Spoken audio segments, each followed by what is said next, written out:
Sadguru Kripa Kevalam. Namaste and welcome everyone to Satsang today. Sadguru Shri Muji Baba ki Jai.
The words drying up here, I don't know.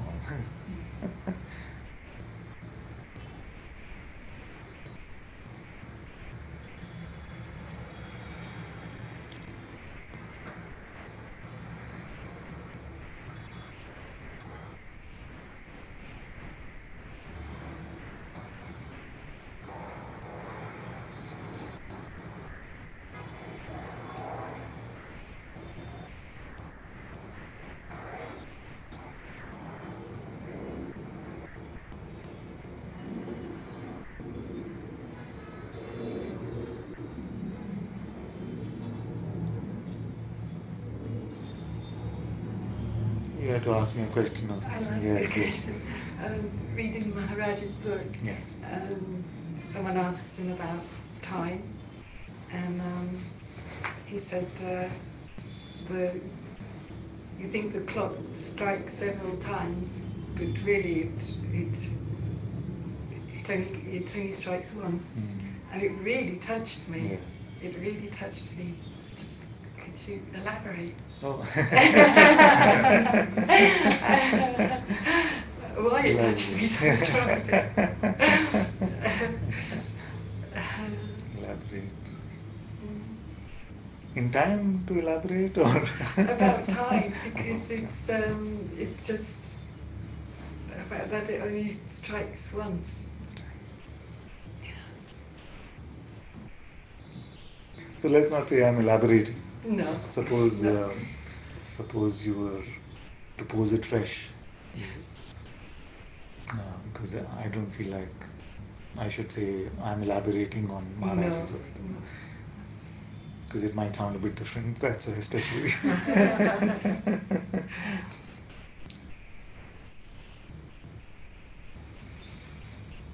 The sense that something changes, you see, because time is just a measure of change, you see. And the idea of change is not fundamental to what is. You see. It is dependent on an interpretation of what is. You see. So if change itself is not fundamental to our reality, then the notion of time itself falls apart. Because if nothing was changing, there is no concept of time. You see. So time is just, in a way, there's a joke. No? Time is invented so that everything won't just happen at once. You see? Same with space. I don't know whether it was Woody Allen or who it was, who said time is just an invention so that everything wouldn't happen at once. So I'm paraphrasing. So it is dependent on something happening or some change, some movement. You see. But one way to look at this is to check what we are, you see, and to see whether that is in the realm of change. You see. And if that is not, then time is for whom? For what? You see. So, in a way, it is like a measure of this play of light and sound, you see. So, you are not in time.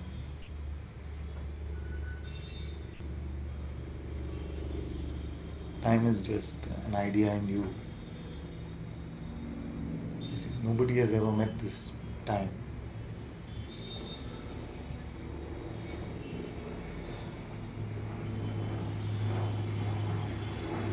And we give too much value to past and future.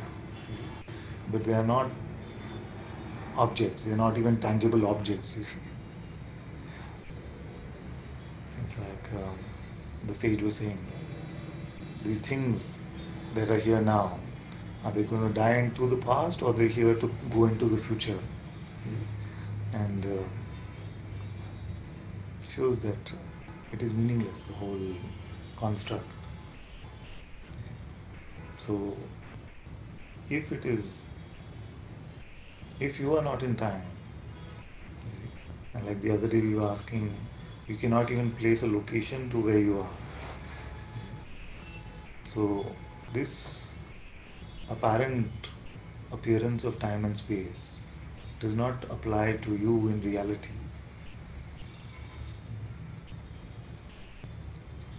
So, then what happens to all our stories, all our all the things that we think are so true about us, all out the window.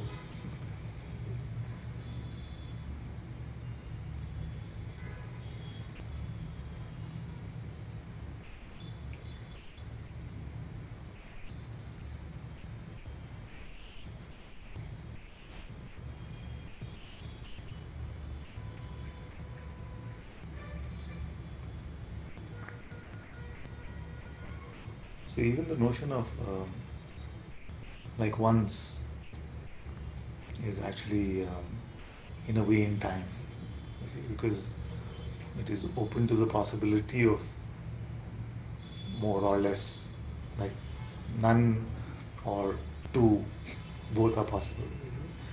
You see. But to get to the essence of what is being spoken is beyond this quantification.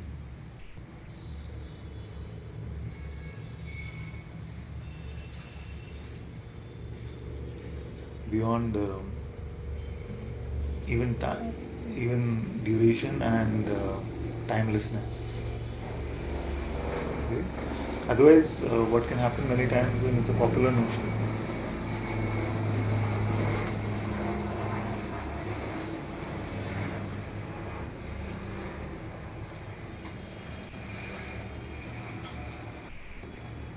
is that God is, or the self is a really old guy sitting somewhere. He's timeless, I mean, he's just been around forever. Maybe that's why in some representations they show God as this flowy white beard, really old. You know, how old are you? I've been here forever. You see. I'm so old. You see. But all these are just objective ways to look at this. To age, to have a duration, even to be really, really old, our idea of objective timelessness in a way, you have to be an object. You would have to be an object. But that which is not an object, that which is not subject to these seeming principles of time and space, you see, that is your reality.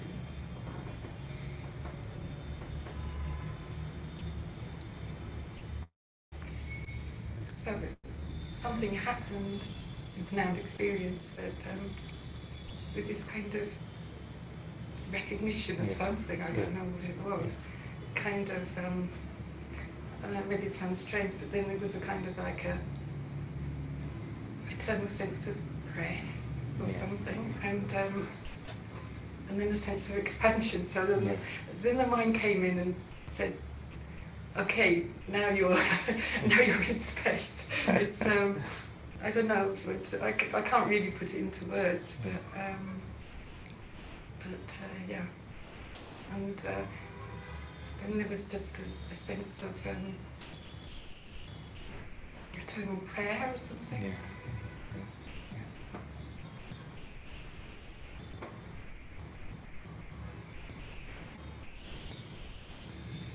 You're getting to these points where words are not able to capture, you see. And that is very good. So we're moving from this idea that we have been able to encapsulate what is, even what is appearing in these kind of notions, in these kind of ideas, to come into this place of the wordless truth, where you struggle. You see, Guruji sometimes says that it's your inarticulation that I love. Your inarticulation that I love, which is because you come to this point too, and you're like, what to say, how to say, is it? No words are really matching up to what is.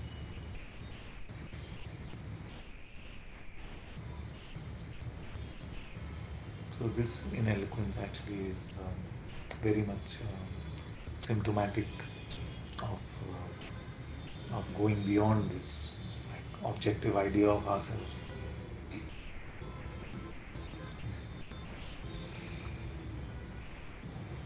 What if you didn't consider yourself to be anything?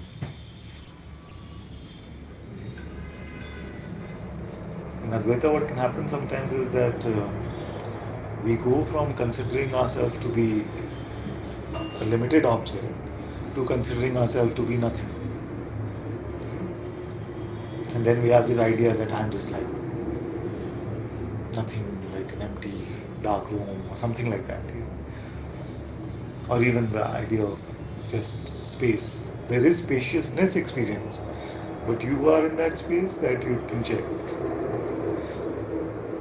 And this is good to check also.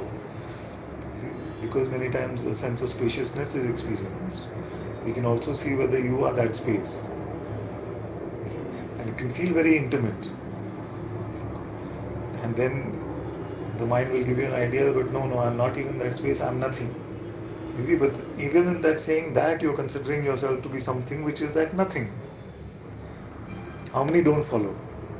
I mean, completely gone. Okay, let me repeat. So, many times when we even say that actually I am nothing, you see, we've gone from this objective idea of being something to now changing it to nothing. But what if you didn't consider yourself to be even that? Because it cannot be in this spectrum at all. You see? So it is not a movement from somethingness to nothingness. You see? It is a movement to completely dropping all reference points. You see? It is, and this is what someone asked the other day about the I thought, and the answer has been coming since then in a way, in all these various ways. You see? It is not that the dropping of the I thought is the new idea that I is nothing or I am nothing. It is just that you can't make a reference to it anymore. You see? So these things are major struggle for the mind, but completely natural to you.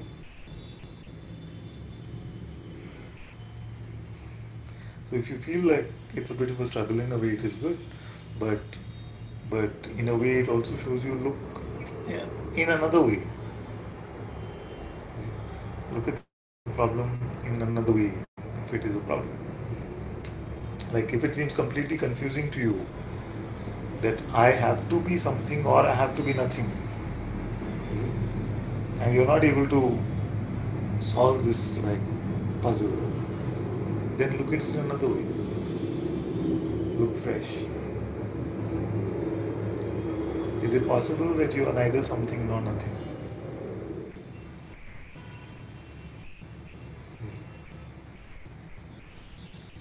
You're neither the object nor space, nor vacuum. Because all of these are still phenomenal terms. Can we say that when that expansion is felt, Yeah. there is no need to question or even Yes. inquire? Yes. Why is there need to question when contraction is felt? There is something wants to get rid of it. Yes, because we claim to know what it is, firstly. And secondly, we feel like this should not be. And because we have made these opposites in our mind, that expansion and contraction are on the end of a spectrum, and I need to be on this end and not this. So, so then we feel like, okay, this is not good. This is what should happen. So,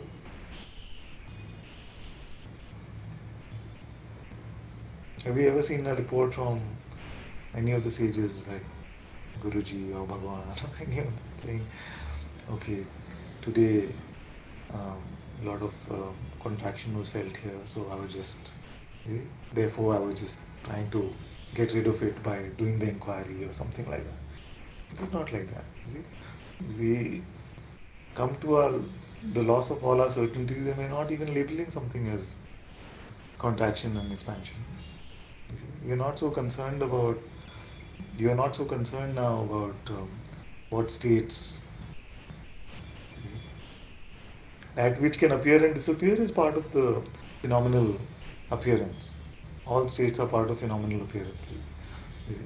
So if there continues to be a concern about what is and what is not, you see, then we're still looking at it in that realm of opposites. We're still looking at it from a phenomenal perspective. You see. So it is not that you come to the dropping of the limited idea, limited notion I, so that you can stay in forever in some special state. You see, whether we call it expansion or whatever term we use. You see. It is independent of any states. You see. Like the ocean doesn't mind whether the waves are high, low, it doesn't mind high tide, low tide. In the same way, that which remains untouched from by anything, you see, then how is it concerned about whether the state seems like this or like that? What is beyond expansion and contraction? Like what is beyond the smaller than the smallest and bigger than the biggest, both at the same time?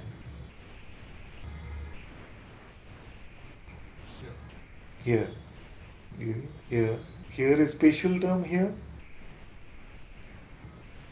Like here but not there.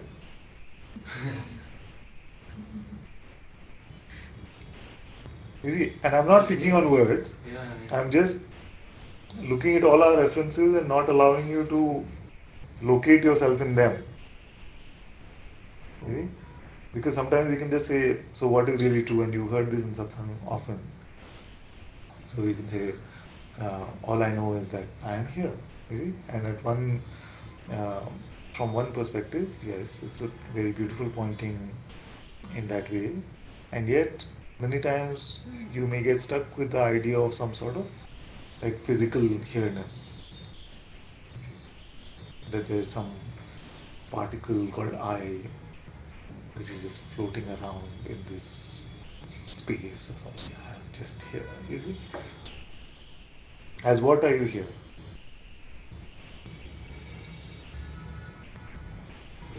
What is this here? Yes, as what is that one here?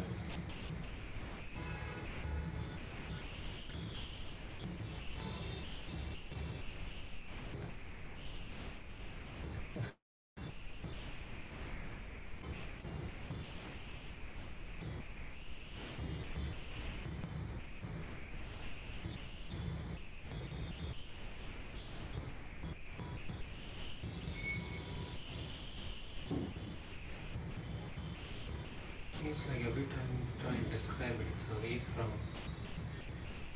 It seems that every time you try and describe it, it moves away from it. And this is describing what? It only.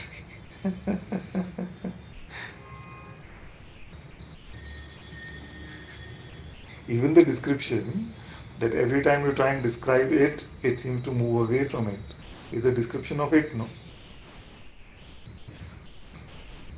I think you're saying something about it. Yeah. So does this description also move away from it? Is it in? Is it? It's just the struggle to try and capture it like this way or that way. You see? And we feel like once we have a valid conclusion about it, you see, then we're getting closer to it. Even a conclusion which describes it in negative terms, which is that, okay, it cannot be described. It's just a description of it. Any attempt to quantify is Exactly. So now, the tool we seem to use in our life is this tool of quantification. You see? Mind, intellect. So now if you say, okay, no quantification is possible, then what do you have left?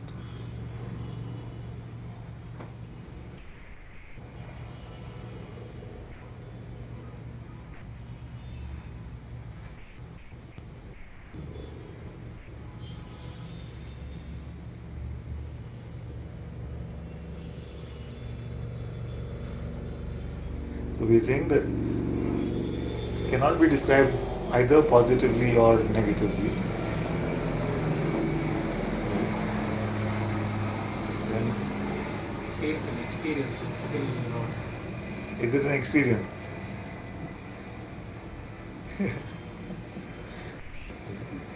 So it's not a concept, it's not a perception. Then what is left?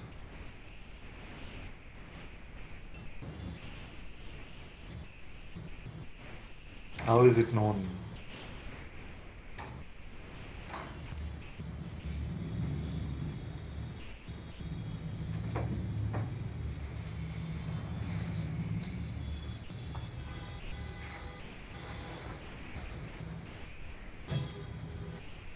There are words that are saying it's spontaneously known, but it doesn't seem enough. Yeah, because spontaneously is also in time. Continuous. It's still a relation of. Yes. All our reference points are so limited. It's the subject looking at it. Yeah. What is beyond the duality of subject object?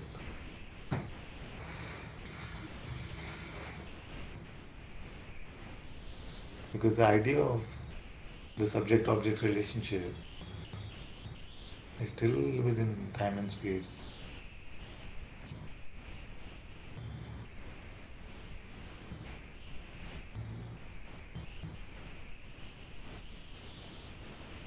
Keep trying to figure it out. This is the thing, and this gets tired. This is what, in a way, the attempt is, but you can't even figure that out. But in a way, to make this figurer tired, you see, to the point of surrendering.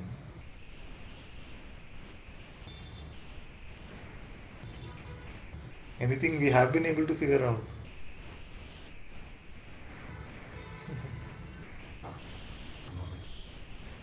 All passing.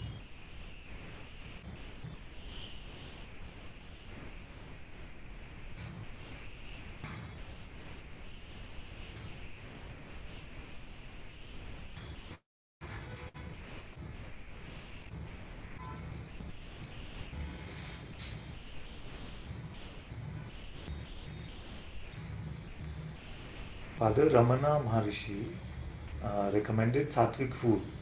Say something about sattvic qualities.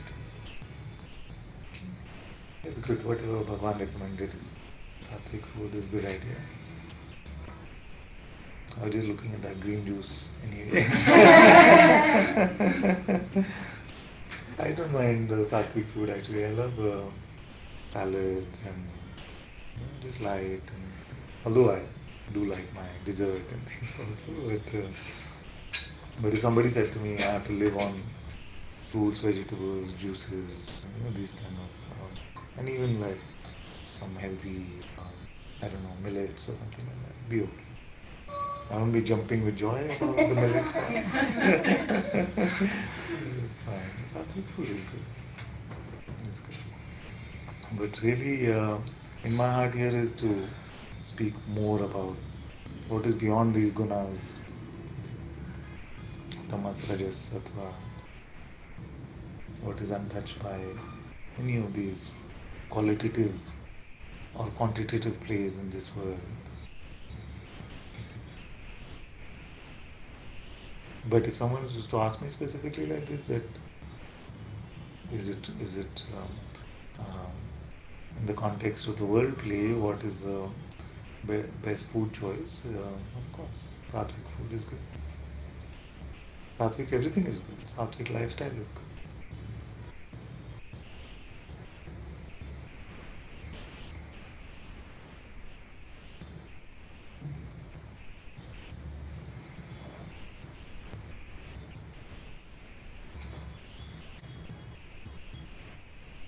Well, still beyond the opposites, the only instrument we have is mind, which can't answer this. So the only thing comes out is I don't know. So it is like, let's put it in another context. Suppose you say the only instrument I have is the mind. You see? So now we figured that this device, let's look at it as actual physical device. Okay, so this device, mind, we refer to it for all the answers, and now you see that okay, it doesn't know, and it is also coming to the point of admitting I don't know. You see? Leave me alone. I don't know. You see? And what is aware of that I don't know?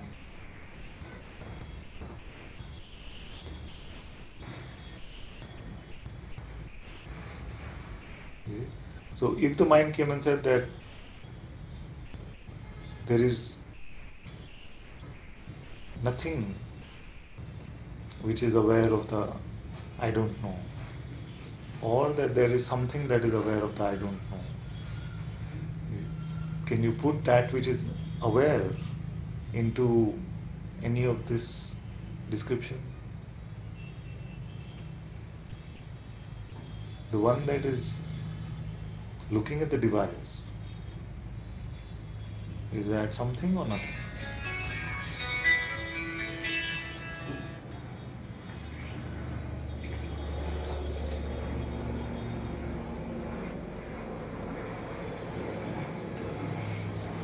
Which is the only answer. I don't know.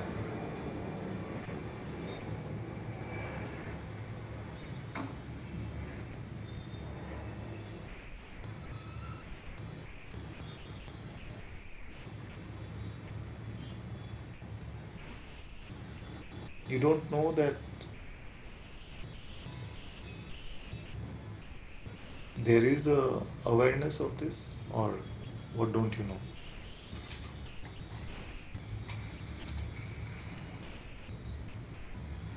Like, do we really even know that we don't know?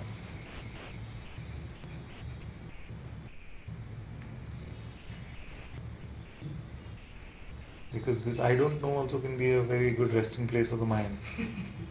Just like. But do you know that you don't know? Who are you talking about who doesn't know? You see? In one way, that is called the all knowing self. And we dug and we saw that actually this self is a big dumbo. It doesn't know anything. Is it like that?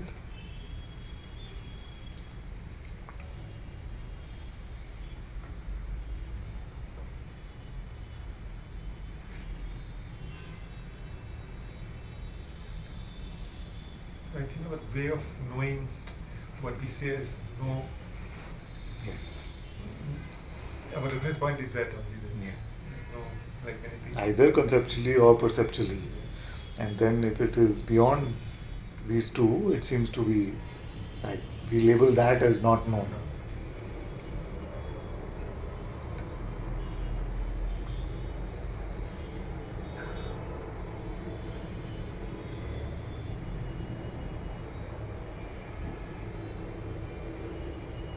Even the state of I know I don't know. Even that we cannot say.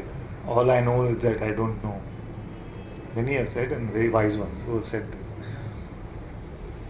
You see? And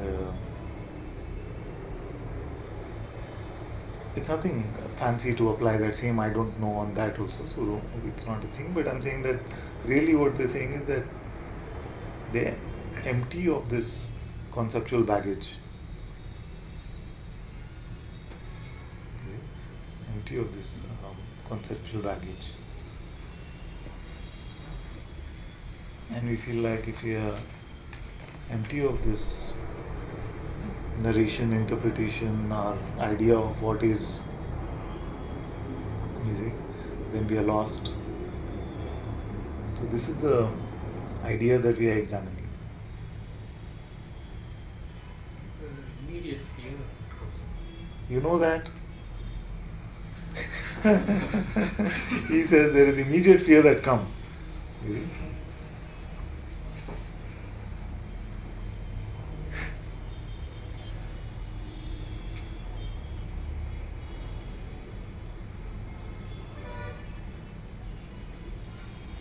Yeah, after how many seconds?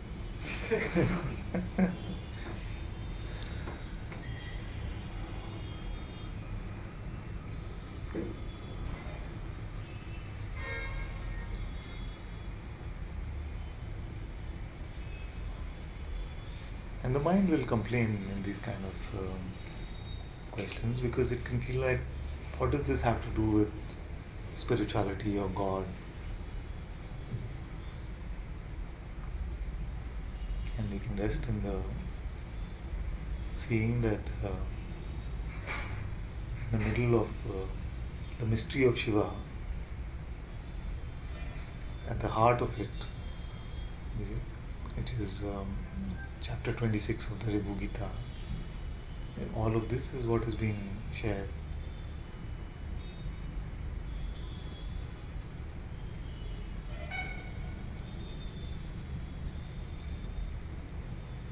So the mystery runs so deep.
Mystery is a good label. Yeah, You it's are reasonably, provided. yeah. Provisionally, it's decent.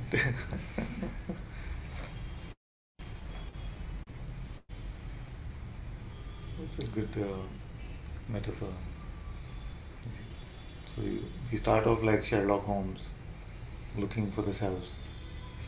You see. And then we keep getting these clues. You see. It is not in thought. It is not in time.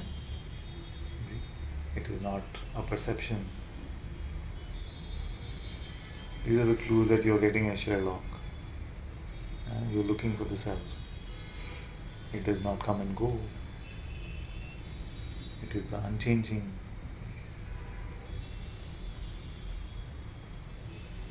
It remains untouched no matter what appears and disappears.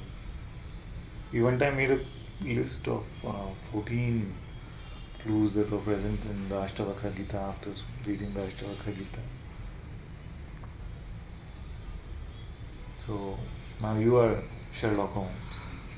Why do they say it is all knowing itself? Why do they say?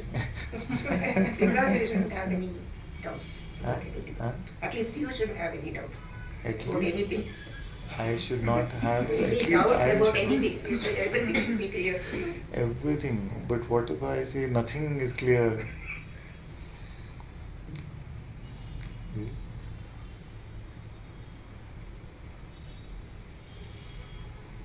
Beyond this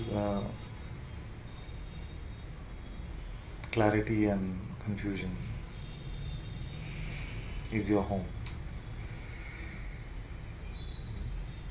Beyond clarity and confusion is your home. It is where you presently are, actually.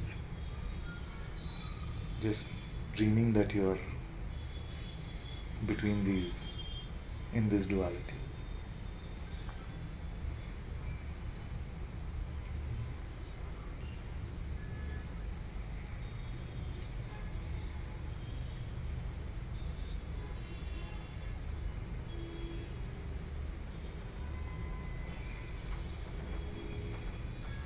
And beyond, not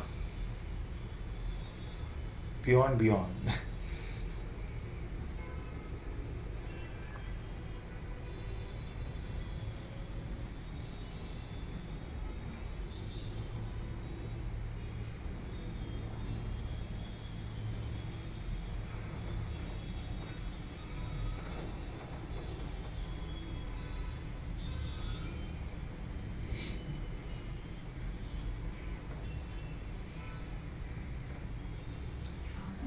You know, like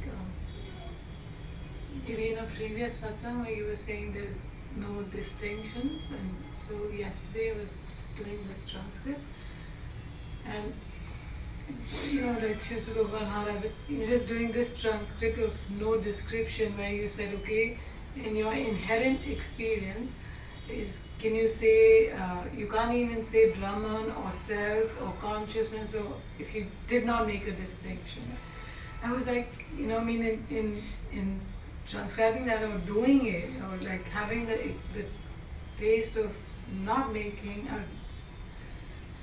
just this whole seeking or fighting with the Yes. mind, and Yes. you know, and saying that it just fell off. And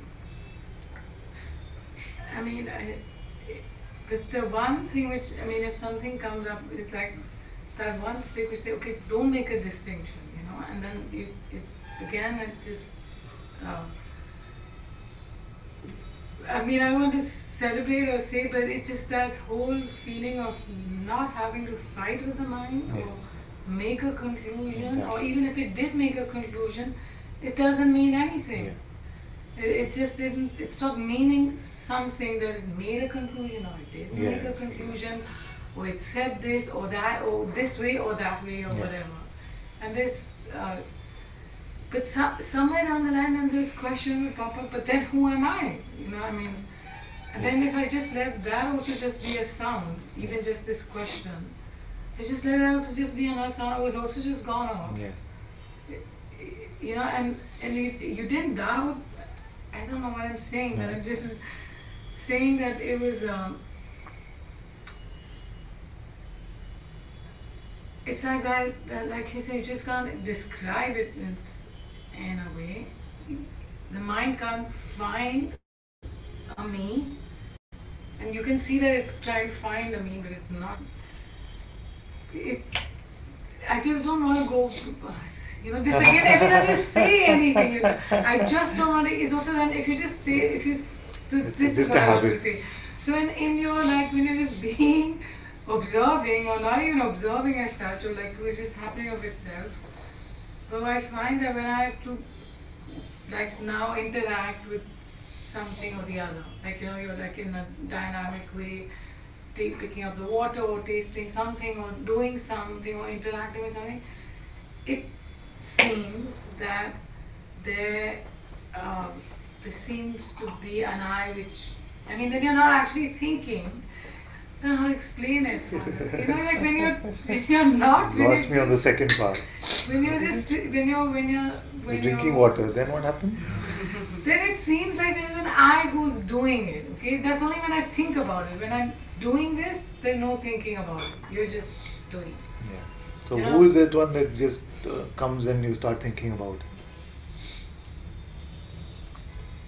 It's that the one who wants to talk and you just keep quiet and you can and don't make a distinction that which one, this one The or talk that and quiet one. is also a distinction. Yeah. So if you don't make that distinction, I mean, if you take that conscious one stick, don't make a distinction, then it's all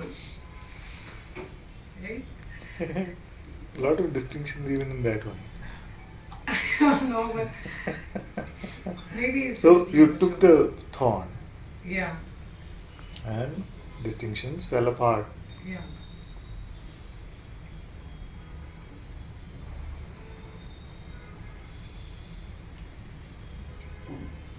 But sometimes it feels that you just watch all of this, the talk also, the doing also, not like consciously I am watching it kind of thing. Not in that sense, but it's and sometimes it feels you're involved in that scene also. Then it's that like then you want to apply and then you start laughing because you're like, but then it gets into a loop somewhere, but not all, not. Here again, Yeah, when you use the pointing, yeah, all distinctions fell apart. yeah.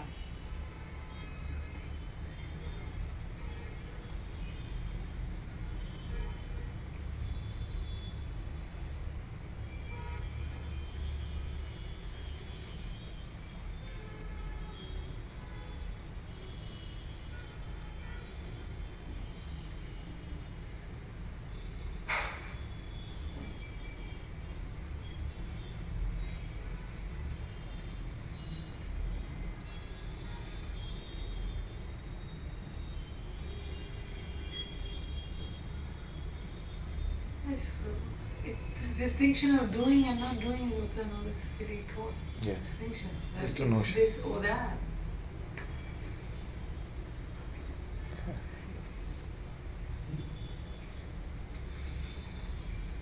The need for it to mean something. The need for it to mean something, or even to conclude that it is meaningless, is our habit in a way. Like, what does this mean?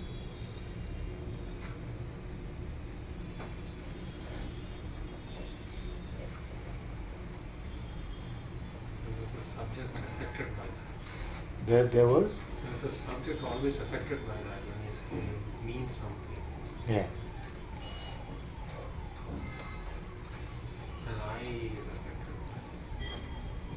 The I is affected? I'm a, Right? to take a position. Because if I am the true awareness that is always here, If I am the true awareness which is always here,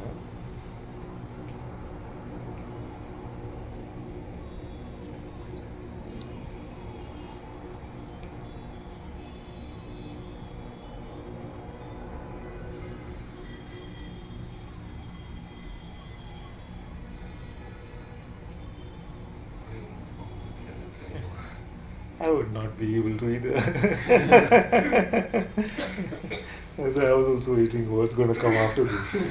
Once I am the true awareness which is always here, then what if will follow from there?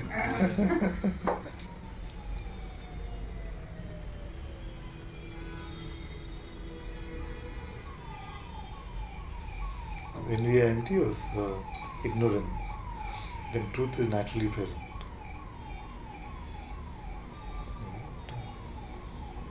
To paraphrase Bhagavan,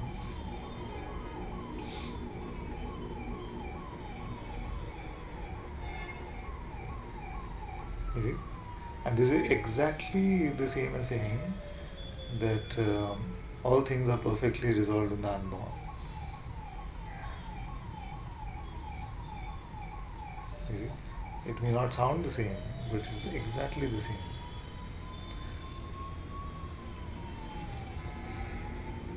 Empty of ignorance, truth is naturally here.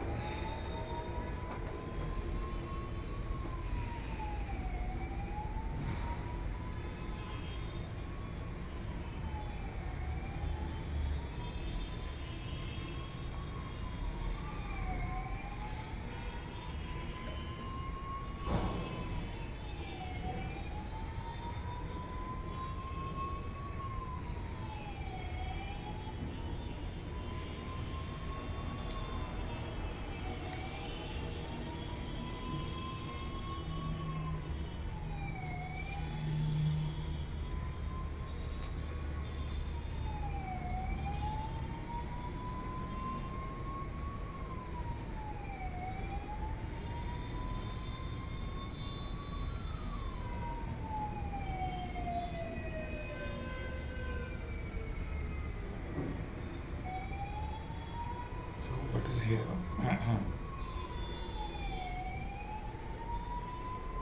Hey, play with this clue a bit. Truth does not come and go, and it is completely apparent to you when you are empty of all interpretation.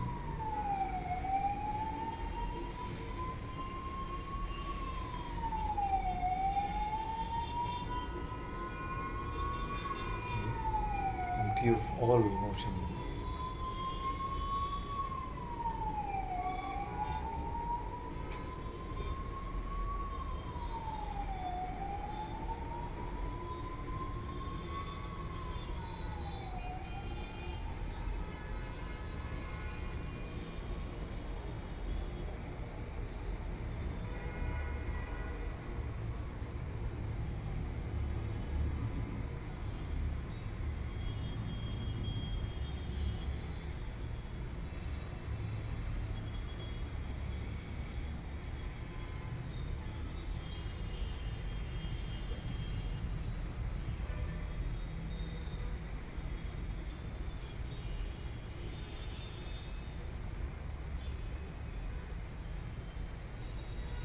Let me see if I can find a simpler. What is apparent to you when you are not thinking about it?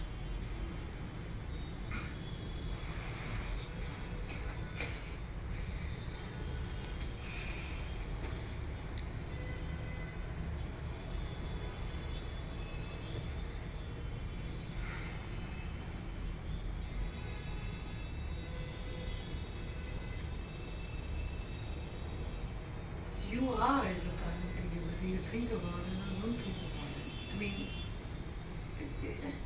you don't lose some knowing of your whatever Even to report it, yeah. just let it come from that itself. You see? Stay there and then don't try to make your lips move or don't not try.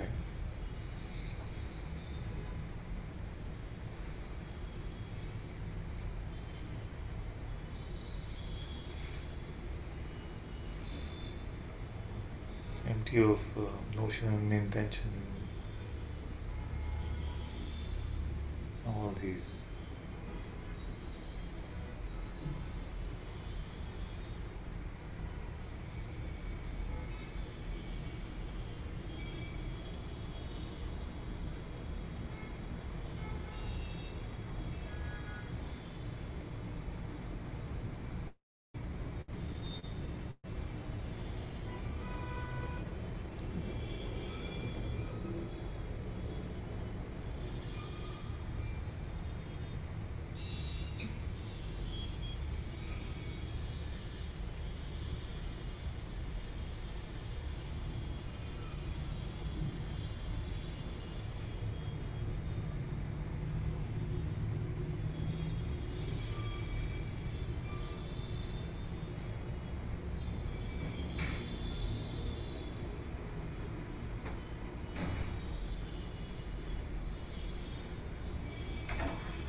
So if I try to put in words, it's the moment before which even the I appears to claim that is awareness or not.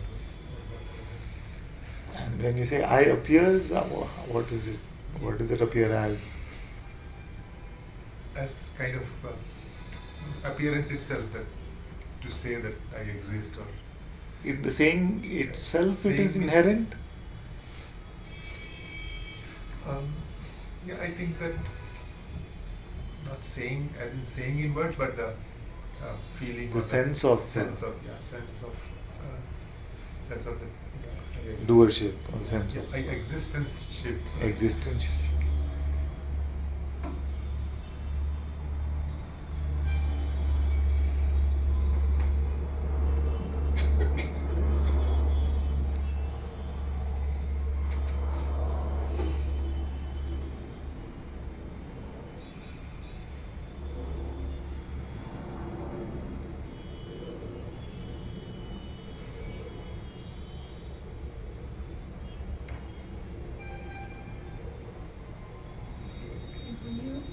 When you say that, like, you play with this, Yeah. whatever, there's not that, like, now I'm doing it, but there's not so much to say about actually, like, how it feels here. Yeah. It just,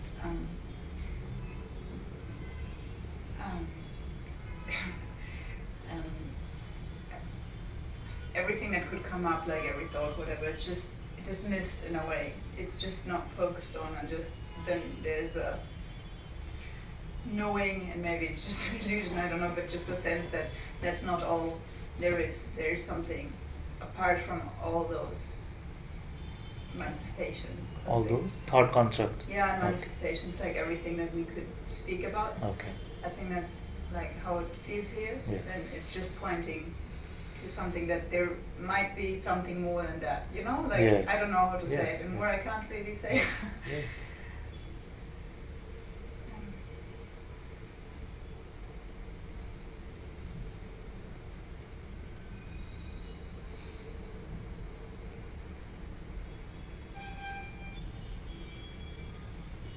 Openness to the possibility of something beyond the manifest.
Guruji, how do you get into thoughtlessness state? That is the secret. Kindly share with us. Guru Kripa Keval. That's the answer also.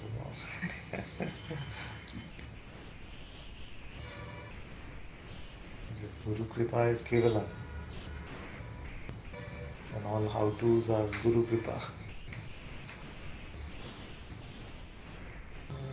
That's what I'm sharing every day in a way. There's no other secret beyond what I'm sharing.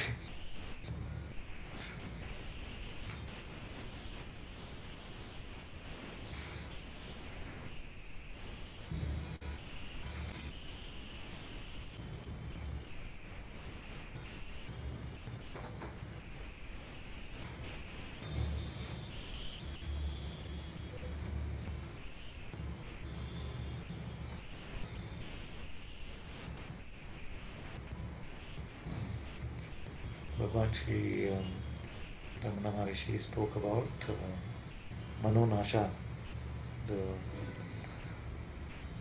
Actually, very literally, it could translate into the destruction of the mind. But let's say dissolution of the mind. But to think about Manonasha is not Manonasha.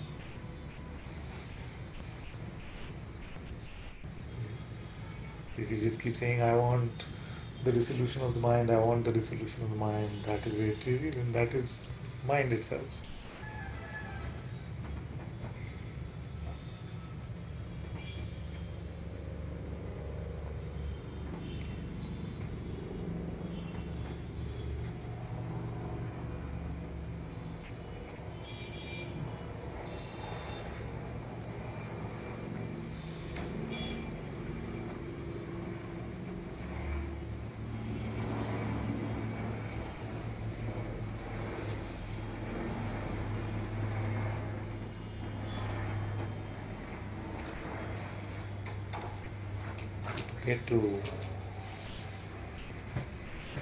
Get to Manonasha, we can forget about Manonasha.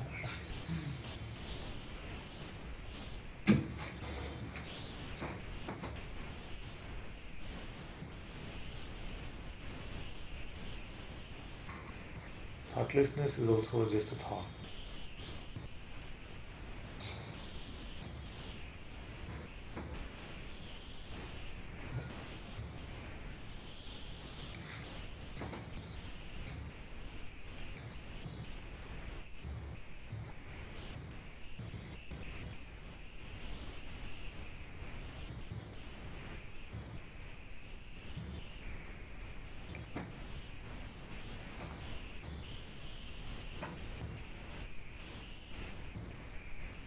Thank you all so much for being in Satsang today. Sadguru Shri Baba ki Jai. Sadguru Shri Ananta-Part ki Jai. Guru Kripa Kevalam.